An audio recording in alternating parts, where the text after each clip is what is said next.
was a tough road to these quarterfinal heats for our competitors, overcoming some monster conditions here at Bells Beach in 2019. But we are going to see last year's event champion Italo Ferreira, who's wearing the Jeep Leaders jersey after a victory at Stop 1, taking on Jordy Smith, who got a Bells win a couple of years back. This is going to be a great heat.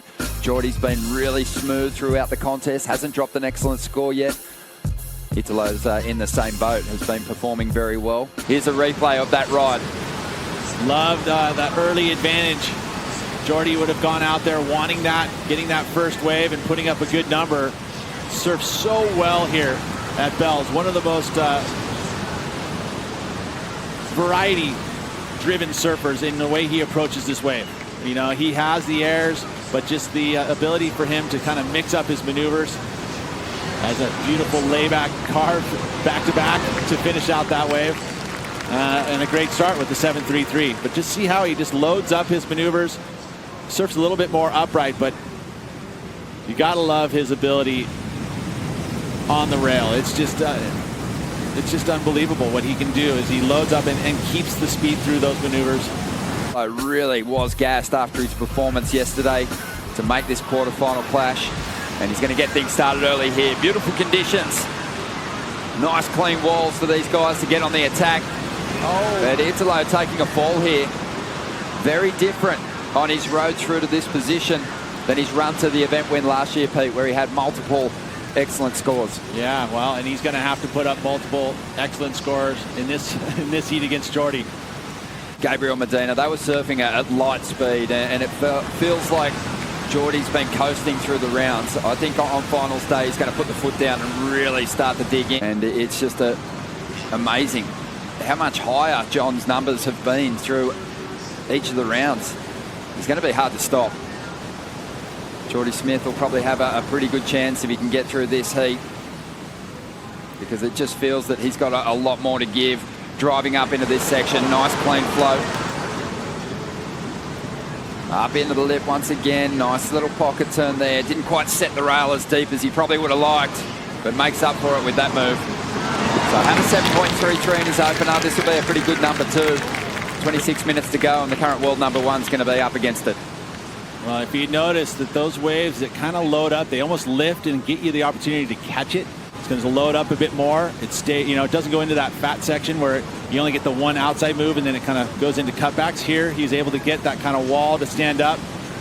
Got to that second section a little bit late. Would have liked a little stronger maneuver there, but great finish as he really lays into that maneuver on the closeout.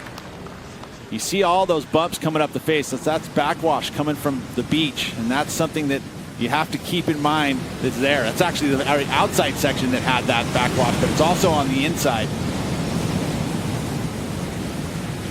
Oh, that little grab on the rail too. Yeah, I mean, he would have liked to have gotten a more substantiated bottom turn going into that maneuver there. But this one, nice pace. And that way, where he gets his board up there more vertical and starts the carve with the nose pointed up and pulls it all the way through.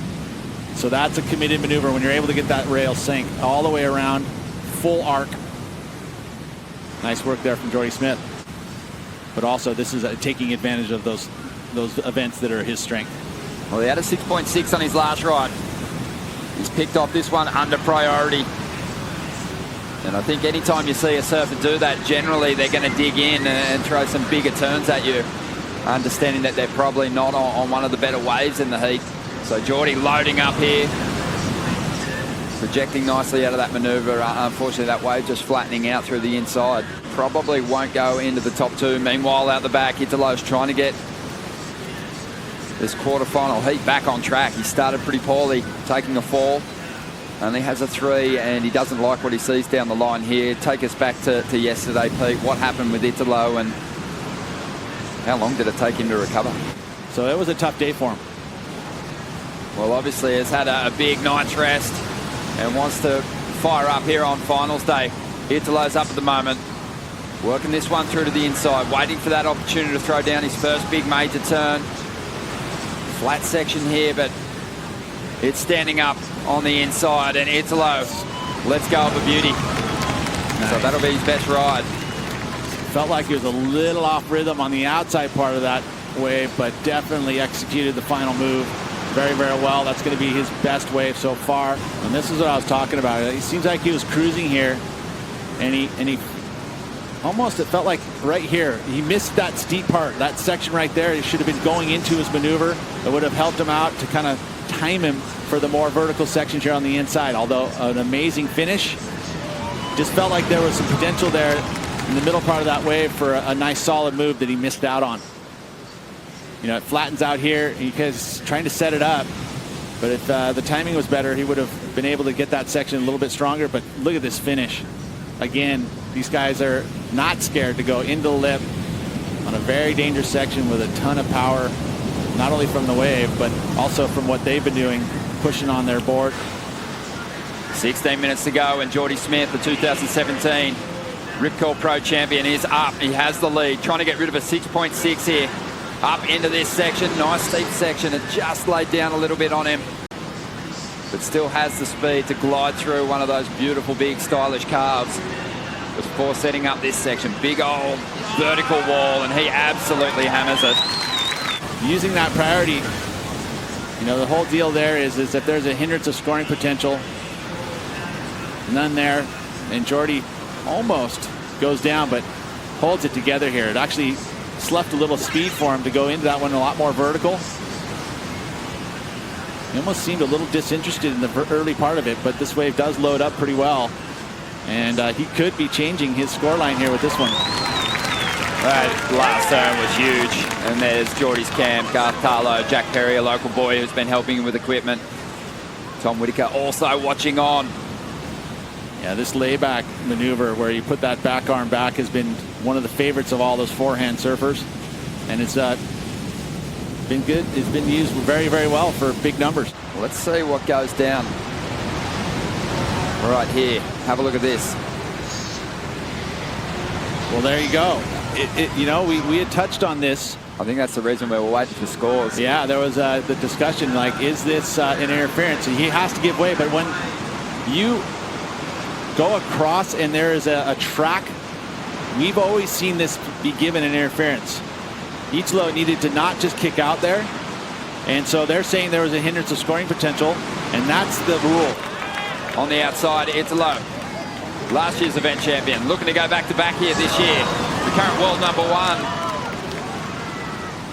Not really finding his rhythm out here in the quarterfinals at the moment, but he has 15.5 minutes to turn it around. Oh. And this wave's going to help. Big section, huge turn.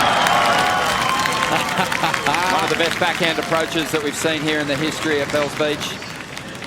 Absolutely fearless.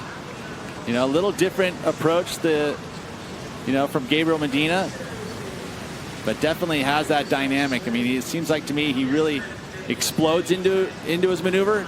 Sometimes people want to get ahead of that section.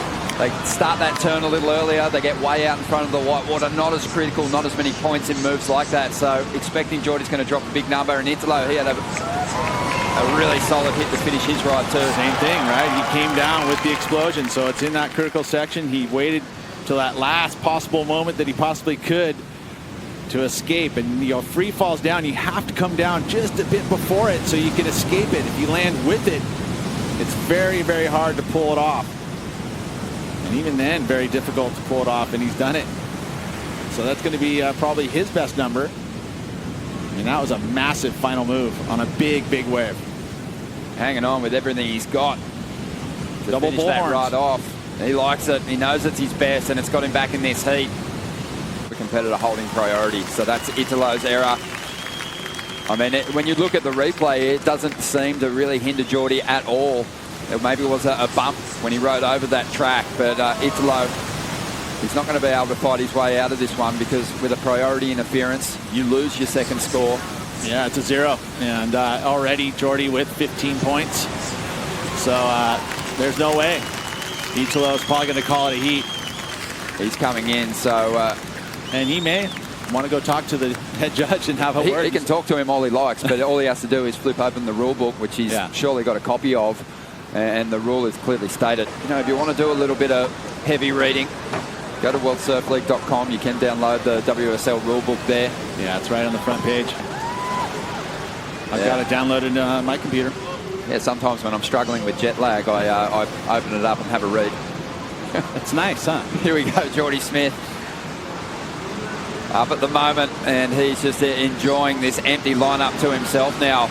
But, you know, this isn't a warm water location. There's some size in the ocean, Pete. I don't think Jordy's going to enjoy this lineup to himself. He'll probably make his way in now. Yeah, I would say so. Why not? You know, there's a big day. He's got the heat win. There is, Rip Curl has been kind enough to, on the event site there, to put that hot tub along with the WSL, and so they've got a thawing pond go over the track. It's in effect. It's just a dangerous move to make if you're a surfer out there without priority, to get anywhere near your rival, and that's the mistake that Italo has made, and he has been knocked from the contest. Jordy Smith on to the semi-finals. He'll take on John Florence.